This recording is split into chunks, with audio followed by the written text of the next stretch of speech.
Welcome to the Builder Hacks Podcast, your go-to destination for cutting-edge strategies, time-tested systems, and invaluable insights to revolutionize your construction business and elevate your life. Join your hosts, Nate Piper and Keith Meals, seasoned contractors who are not just in the trenches, but are also pioneering the future of the industry through Concord University. In each episode, we dive deep into the minds of the industry's most accomplished building professionals, uncovering their secrets to success and sharing actionable tips to help you thrive. Whether you're a seasoned veteran or just starting out, our goal is to empower you to build a brighter future for yourself and for America. Tune in, level up, and let's build a better tomorrow together. This is the Builder Hacks Podcast. Build your future, building America. There's a big part of the population that needs just employees to do a function, right? And I get that. As a business owner, and there's a lot of people at the same time, Nate, for the people who are coming into it, who would rather just do that. Yeah. So there's nothing wrong with that. If that's the route that you want to go, that's great. It's like my wife. She wants to go to a place. She wants to clock in. She wants to work hard while she's there. She wants to clock out and not think about that place ever again. Right? Bingo. Like that's what she wants to do. Yeah. And there's a lot of people like that.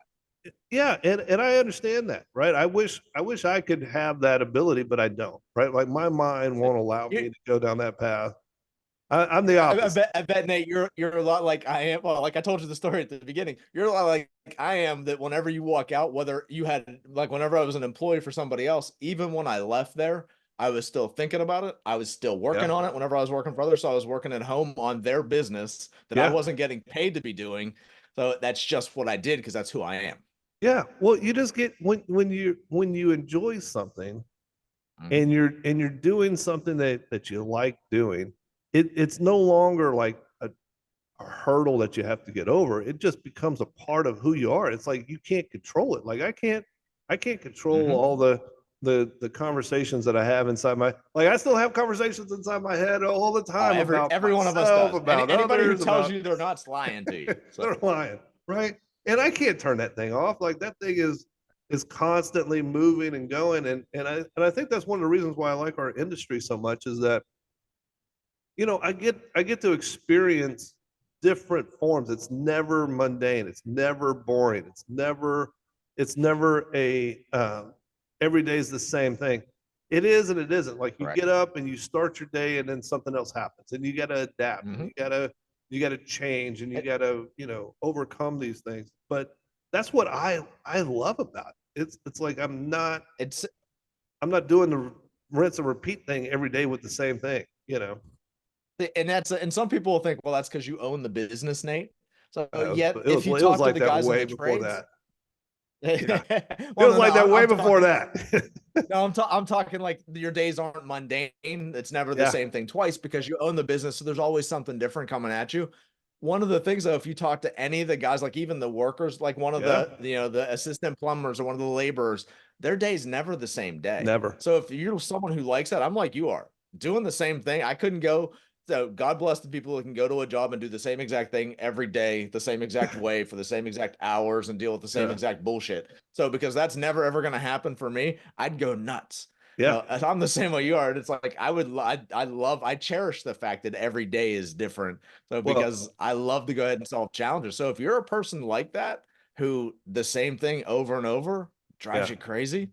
So construction is definitely one you ain't got to worry about that for sure. Yeah. Well, I mean, that's why I couldn't make it on Wall Street. I mean, it is rinse and repeat all day long. I watched that movie Wolf of Wall Street, and there's a scene in there where he's kind of getting started, and he's with what's his name, Matthew McConaughey, and he's pounding his chest, and he's just boom, boom, boom, or whatever. I can't remember the whole thing, but there's a sign in there where it's like, we're just going to rinse and repeat this over and over and over, and you get into a rhythm, right? And he's drunk, tanked at like 10 a.m., right? And I'm like, yeah, I cannot be that guy. No, that's not going to work here. Yeah. For multiple reasons, but I am not going to be that guy, Yeah. And so, and I think that's what drew me into it because I'm a creative personality. I like to be challenged. I don't want to be just like a bump on the log, and I like to have, some diversity and some change of scenery. And that's the other thing I love about our industry is that I'm not trapped in an office building, all day, every day. I'm trapped more now because I'm, a business owner, but I still love and getting out, driving, checking on job sites, walking things, going places, buying material. Like my day is not just like condensed down into one little cubicle or one chair and inside my room staring at a computer screen. Yes, there's some time I have to be there, but that's not my life. And I don't want it to be my life. I like being able to get out and chat and, drive around and Even see for life. even for me, that's the thing that I noticed. Like the days that I have to start in the office and I have to put Mhm. in time here before I go anywhere is a challenge for me. Because Yeah. if I get out and get started, and that's what we've had these conversations. I'm usually in the field I leave my house at 5:45 in the morning because I like to be on job sites, any job site before 7 a.m., at least Yeah. somewhere checking up on things. And even on the weekends when I do stuff, I'm better off even if I just leave the house to go to the post office or take the vehicle to get serviced or whatever it is, Yeah. because I'll get more accomplished that day Yeah. because there's more of an urgency and it's more of a routine for me and it's different. I love, like the same way you are. I love being out. So I love being outside, love being able to talk to people. So, meet them, help them with their challenges. So, work on whatever we're working on for that day. That's the fun part. That's the different part. And that's one of those things that hey, God bless you if you can sit in an office and do the same thing all day long. Just it for It those of takes you a that different type can't, of, it's a different individual that can do that's that. all it is. And if somebody is out there and they're dying sitting in that chair in that office and they feel like their life's being suffocated, get out. Get out Run. now. You have my permission to leave. Go find a job outside. Go, like I've got so many stories of so many guys. Like I have hired, I was thinking about this the other day and I went back through my old files. Between 2004 to 2016, I had hired over 500 and I think it's like 518 people or something like that. And then Right. since then to now, I've probably hired another 60 or so. And Mm. so I'm almost 600 people in and that I've Yeah. hired. And I can't tell you all of the guys that come in and they do two things. One, they get a tool in their hand and they get outside and watch Yeah. the light bulb, go off in their mind and in their face. And then they come in and you look in their eyes and their eyes are like deadpan. Like they're just like, I've been abused to no end. And then you give them about 2, 3, 4 weeks, and the next thing you know, their eyes are just bright, they're light, they're lit up, they're engaged. It's like I'm no longer dead inside my mind or inside my soul. And Mm-hmm. and that's another thing of what I love about the business is the What transformation that what do you happens. attribute that to, Nate? What do you attribute that to? That change in them? Honestly, I believe that God has played a big role in like however he manufactured us as an individual to be able to like Mhm. have these DNA deep rooted pieces that go all the way back to the beginning of time of like man is supposed to have tools in his hand and he's supposed to be outside beating on rocks creating like a wheel. It's like Right. that is your DNA structure, right? And so when you're actually doing that versus staying in this ambient light that's just shining on your face all day and you're really engaged in the sunshine, you have to deal with the elements that are outdoors. And I love even when it's raining or heavy windstorms or hail or tornadoes or whatever. Like I love being able to be outside and feel that because it's all of your senses together is working as Right. one. And there's no other replacement for that. I've been traveled the world. I've been all over. I've done a lot of things. But when it comes down to it, being able to go outside, breathe fresh air, have sunlight, even have, clouds that are shadowing you and you're not getting sunlight, that still has impact because the UV rays are coming through to you.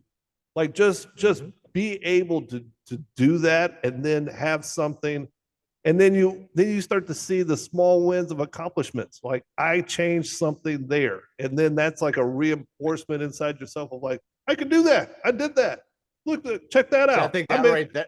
I think that right there has always been the biggest thing for me is that whenever you do that and you're out doing those kind, you produce something Yeah. that is physical, that people can see, so that Yeah. people can use, that they can live in. I mean, that for me has always been the key, is that I always look at it as anything that I'm doing with their home, this is their home. They're Yeah. going to be there for, months, years, decades. So Yeah. making memories. So Yeah. this is their thing. And we have the opportunity to be able to create that special place for them to Yeah. then be able to live their lives and create those special memories that they'll have forever. Well, one of the problems is that they have to be able to do it for themselves before they can do it for somebody else, right? And Mhm. and here's something that I find is kind of interesting. Most of the time when people come to me, excuse me, most of the time when people come to me, they are, in a different phase or state of mind. And a lot of it has to do with like whatever's going on in their personal home, in their personal life, right? And they start to Right. see these small little changes and wins. And what's interesting is like their house might be dirty. They haven't washed clothes. They haven't, cleaned their car. They haven't done any of these things because they don't have pride in that anymore, right? Like they Right. did when they first bought it, but now it's kind of like gone Mhm. down and so on and so forth. Once they start to kind of like take on a challenge and it's small stuff like mow somebody else's grass, right? Mhm. And the first time they do it, they're like, oh, okay, well, this is cool. I'm glad I saw tall weeds, and now I see like cut grass, and that looks good. Like Right. it's like an instant gratification hit, right? Right. Then the next thing you know, now they're mowing perfect lines, and they're doing it in a Mhm. section and everything else. Well, then that Right. translates over. Well, once they get done doing that, and they've got pride in doing some kind of work for somebody else. Next thing you know, when they leave that job site, they go, "Oh, you know what? The inside of my truck's a little messy. The Mhm. let me go ahead and vacuum this out. Oh, let me run it through the car wash, right? And it's just these little things that translates over. So they do something for somebody else, then they do something for themselves, and then they start getting their own stuff together. Then the work that's produced outward goes inward, and then it's a cycle that kind of translates through, and that's where the impact really happens. And that's the parts that I like. And I totally agree with that piece. Whenever you're talking about that, the part that ran through my head, so is that pride piece of, it's how you do anything is how you do Mhm. everything, Yeah. is what it comes down to. So whenever you're getting that pride in doing, like you were talking about with the mowing the lawn example. So, and you feel good about that, and it starts to bleed over into everything else. The more of that you start to do, so Hmm. the more of those things you start to do outside of just taking action. So Yeah. it raises the level of the action that you're taking, because you Yeah. actually, in most of those cases, you start to look at it as you're accountable and responsible for things now. And whenever Yes. you're accountable and responsible for things, so, and other people, whether, and this is like, and it's, some people are more driven by, they'll do it for somebody else. So if Yeah. someone else is watching and is expecting a result, so they want to do it for them. And then there's other people where whenever they're looking at that, it's like, I'm doing this for me. So because Hmm. this is who I am, and this is how I show up for everything. So which Yeah. means my results are always going to be the best, because that's what I do. Yeah. And either way, whatever motivates you is great. Just figure out what that part is that motivates you. And it's amazing though how it does bleed into everything, and Everything. that just those little steps like that. And so it's one of those things where if you're one of those people out there right now, like Nate was talking about before, that's trapped in an office job that they literally hate, and you're like, why am I here? So, or whatever you're doing and you don't like it, take, if I would say, have you been there long enough to actually get good at it? So, because if Yeah. it's just brand new and you're just struggling because it's new, so then give it time, get good at it, find out whether this is what you want to do first. So, because Hmm. that's a challenge. Too many people just jump the jump, figuring the grass is greener on the other side. And we always know that it typically isn't, because you're taking you with you. And if you're the challenge, you showed up at the next place too. So it was what ended up happening. But get good at it first. If you get good at it and it doesn't work for you, go do something else. Find something else that might go ahead and do that, and give that same effort that you put into getting great at what you were doing before into the same business now, or the same pursuit that you're going after. So, because when you go ahead and do that, that gives you the opportunity to have that fulfillment, to feel good about yourself, to make an impact in the world. So, and that's like, people, that's what I see is the majority of the people in this industry who are good at it, they all have the same characteristics. So, and it's those pieces we've been talking about. They have pride in what they do. So they're always going to do the best job that they possibly can. So my best trades look out for each other. It's one of the reasons why the guys that work for me. So I've got it right now. I've got a core set of people that have been working for me for over 10 years now. And that's the majority of them. That's because of the fact that they watch for each other. They'll let the other trades know, or they'll let us know that, hey, we saw this, you might want to get this taken care of. That responsibility where it's not just their piece, it's the whole piece, so that they're taking ownership of. Those types of traits are, if that's you, so no matter what you do, you're going to be successful. And that's an awesome thing. Find that thing that you love. So, if you love being outside, like we love being outside and seeing people and interacting and creating something physical that you get to see for, decades. So if not longer later. So all of those pieces, then this is a place you might want to go ahead and look at. So as long as you're okay with the hard work, as long as you're okay with being out in the elements, so the construction industry, there's a ton of opportunity, and that's the piece that we always talk about. So there is, if you, no matter what it is, and there's so many different things you can do here. That's something to step into for sure. Yeah, great segment there. Well, if you're looking for us here on the Builder Hacks podcast, check out our Instagram page and our Facebook page, and we look forward to talking to you again.